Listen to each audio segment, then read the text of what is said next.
He hijacked a plane, demanded money, and disappeared into thin air. On the afternoon of November 24th, 1971, Thanksgiving Eve, passengers boarded a Northwest Orient Airlines flight in Portland, Oregon. It was a short trip, just 30 minutes to Seattle. Nothing unusual, just businessmen, a few families, and tired travelers eager to get home for the holiday. Among them was a man dressed in a suit and tie, carrying a black briefcase. He looked ordinary, polite, calm. He introduced himself simply as Dan Cooper. No one knew that within the hour, his name, or at least a version of it, would be burned into American history as one of the greatest unsolved mysteries of all time.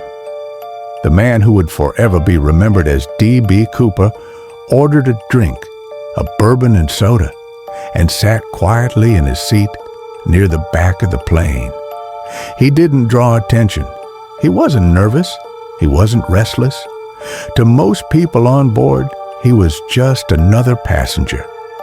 But when the aircraft reached cruising altitude, everything changed. Cooper leaned toward a flight attendant, Florence Schaffner, and handed her a note. At first, she didn't even look at it. She thought he was just a lonely businessman slipping her his phone number, but Cooper leaned closer and whispered, "Miss, you better read that note. I have a bomb." Her blood ran cold. In his briefcase, he cracked it open just enough to reveal wires, red sticks, and batteries. Whether real or fake, it looked convincing.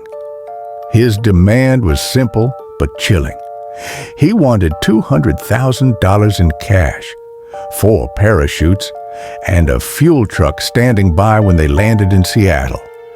If his demands weren't met, he said, he would detonate the bomb and take everyone down with him.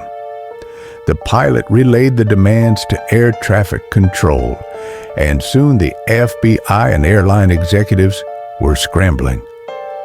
The ransom money was gathered, $20 bills, carefully marked so they could be tracked later.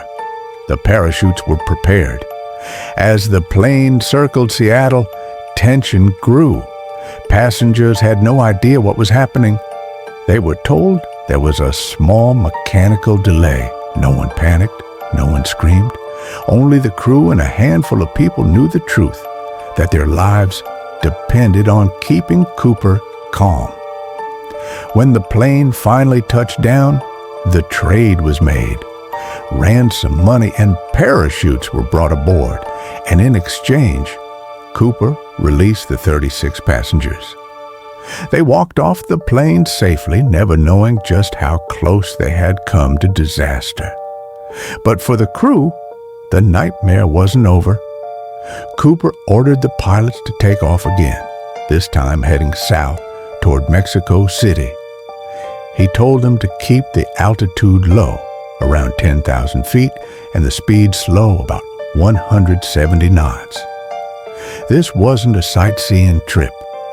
Cooper had a plan, and he was ready to execute it. The weather outside was rough, storms brewing in the night sky.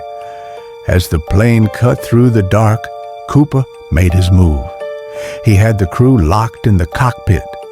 Alone in the cabin, he slipped the money into a bag, strapped on a parachute, and lowered the rear stairway of the 727.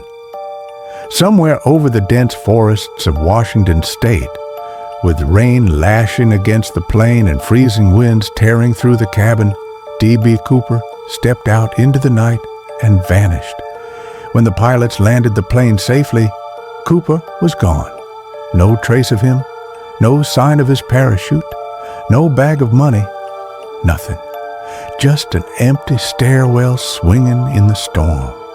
It was as if he had evaporated into thin air. The FBI launched what would become one of the longest and most exhaustive investigations in American history. Hundreds of agents scoured the woods, searching for a body, a parachute, anything. They interrogated suspects from ex-military paratroopers to ex-cons with a grudge. They tracked serial numbers on the ransom money, hoping it would surface. But the trail went cold. It seemed impossible. How could a man jump out of a commercial airliner in the middle of a stormy night into rough terrain and disappear without a trace? For years, the mystery grew. Every lead brought more questions than answers. Some believed Cooper never survived the jump, that he was killed instantly, his body lost forever in the wilderness. Others insisted he had pulled off the perfect crime, slipping away to a new life with a fortune in cash. And then, in 1980, the case took a bizarre turn. A young boy camping with his family along the Columbia River found bundles of rotting $20 bills buried in the sand. When investigators checked the serial numbers, they matched the ransom money. But the discovery only deepened the mystery.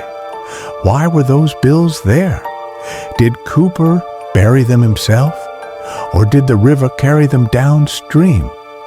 And if that money was found, what happened to the rest? Over the decades, theories multiplied. Some thought Cooper was a seasoned skydiver, maybe even ex-military, who knew exactly what he was doing. Others argued no professional would have chosen that jump. It was suicidal. Heavy winds, freezing rain, thick forests. The odds of survival were slim. Still, the legend of D.B. Cooper grew. Suspects emerged, each more colorful than the last. A Vietnam veteran with parachuting experience, a career criminal who bragged on his deathbed, even a former airline employee who seemed to know too much about the 727's quirks. But none of them were ever proven to be Cooper. The FBI officially closed the case in 2016 after 45 years of chasing ghosts. But in truth, they had no choice. There was no body, no conclusive evidence, and no definitive suspect. Cooper remained a phantom, a man with no past and no future, frozen in a single night of daring and mystery. The only evidence that endures are a few recovered bills, a possible tie clasp found in the woods, and the memories of those who were on that plane. The rest is legend. What makes the story of D.B. Cooper so compelling isn't just the crime itself, it's the man behind it. He wasn't violent. He never harmed a single person. He was polite, even charming, throughout the hijacking. He ordered meals for the crew. He made sure the passengers were safe. He never raised his voice. In an age of violent hijackings and political terror, Cooper was different. He was calm, controlled, almost professional. And then he was gone. To this day, no one knows who he really was. Some believe he died that night, swallowed by the wilderness. Others imagine him sipping whiskey in some far-off country, an old man smiling at the memory of the night he beat the FBI. But one thing is certain. Cooper pulled off something no one else ever did. He hijacked a plane, took the money, jumped into the night, and vanished into American legend. Maybe that's why the mystery endures, because deep down, we all want to know. Did D.B. Cooper survive? Did he outsmart the government and live free? Or did the dark forest claim him, leaving nothing but questions behind? Until the truth is found, his story will haunt the skies, forever unsolved, forever mysterious.